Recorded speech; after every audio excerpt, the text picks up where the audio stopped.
Tirage surprise pour le signe du Gémeaux. Je vous invite à vous laisser inspirer par les images et les mots de ces cartes, tout en vous rappelant que vous pouvez interpréter ce jeu différemment, l'adapter à votre réalité. Commençons tout de suite avec la carte du triomphe et celle du patrimoine.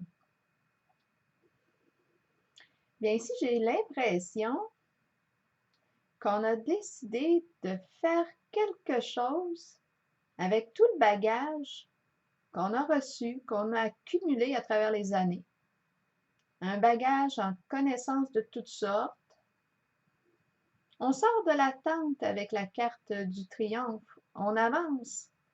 On va de l'avant avec détermination. On prend goût à l'autonomie. On a décidé ici de franchir les obstacles, de dénouer les nœuds. On semble avoir un objectif bien en tête.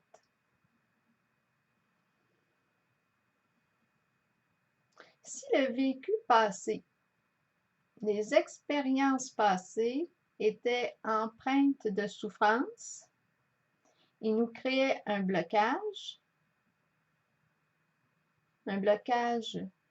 sur notre lancée. Bien là, on a décidé récemment de s'en occuper. On se prend en main. On avance, on va de l'avant avec la carte du triomphe. On est vraiment déterminé. On semble avoir une idée en tête.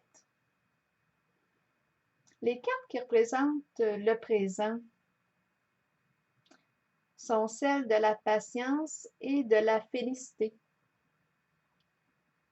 J'ai l'impression ici que la voie de notre réussite, je dis la voie, mais oui, j'ai l'impression que la voie de notre réussite passe par la communication. On aime discuter, on aime prendre le temps d'échanger, de partager avec les autres, on aime créer des liens et c'est bon pour soi. Avec la carte de la patience, c'est une carte de guérison. Il y a quelque chose d'apaisant à travers nos communications. C'est bon pour soi ici. Et avec la carte de la félicité, on se réjouit de ces liens que l'on crée. On aime ça communiquer, on aime ça être en relation avec les autres. Ça contribue à notre bonheur. C'est ça que la carte de la félicité nous exprime. C'est grâce à la communication qu'on a pu résoudre ce qui nous empêchait d'être bien avec soi-même intérieurement. La parole, l'expression de soi, l'écoute, la réciprocité à travers les échanges, les intérêts en commun. On partage ici, ça nous stimule. Ça se vit au présent, ce plaisir-là, le plaisir d'échanger avec les autres, de communiquer, de créer des liens. Le défi qu'on me présente qui est à relever en ce jeu, avec la carte du pouvoir et la carte rouge de la passion, bien, c'est de reprendre notre pouvoir sur notre vie. Ici, peut-être qu'on aurait tendance parfois à laisser notre pouvoir entre les mains, peut-être d'une autre personne. On laisse les autres décider à notre place.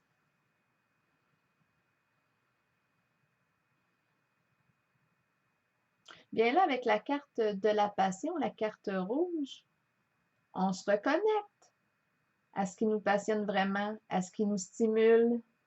Il y a beaucoup d'intensité dans la carte de la passion et dans la carte du pouvoir. Ici, il y a une détermination, une force qui est là, une force intérieure. C'est le défi, ça, de se connecter à soi-même, à notre force intérieure, à notre pouvoir intérieur. La carte du pouvoir inspire celui de l'amour. Elle exprime les qualités de l'amour, la générosité de cœur aussi, la compassion,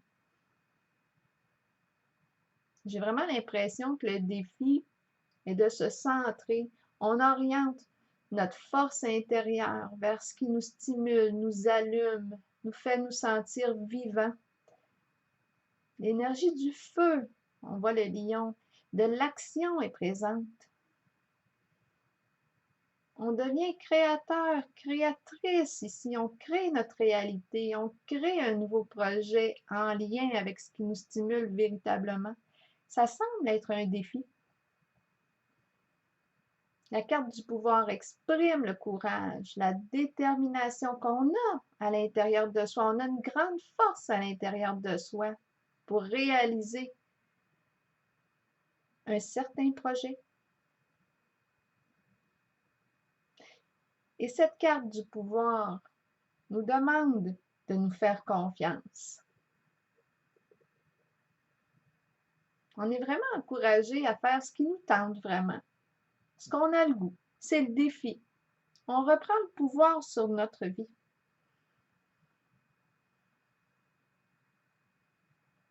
Pour le futur proche, avec la carte de la sagesse et celle de l'élévation, bien, ce qui me vient à l'esprit, c'est la formation. Soit qu'on prend des cours, une formation qui nous permet de nous dépasser avec la carte de l'élévation, soit qu'on offre nos enseignements, nos connaissances, on propose peut-être même d'offrir certains cours, on transmet nos connaissances, on guide, on conseille. Notre base est solide avec la carte de l'élévation. On est vraiment prêt à transmettre.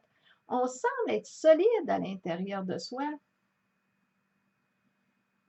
Ça fait longtemps qu'on accumule des connaissances avec la carte du patrimoine qu'on a vu au tout début.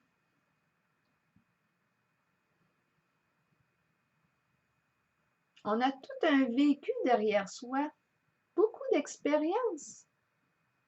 Donc, c'est pour ça que je pense qu'on est prêt ici à guider ceux qui ont besoin d'être orientés, ceux qui ont besoin d'aide pour trouver leur sens, pour trouver ce qui donne un sens profond à leur quotidien. Peut-être même trouver leur mission de vie.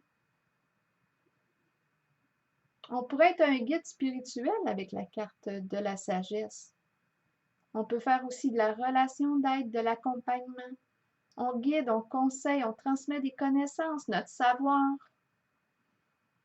Et ça nous permet de nous dépasser. Alors voilà, c'est ce que j'ai vu pour aujourd'hui. Je vous souhaite une excellente journée.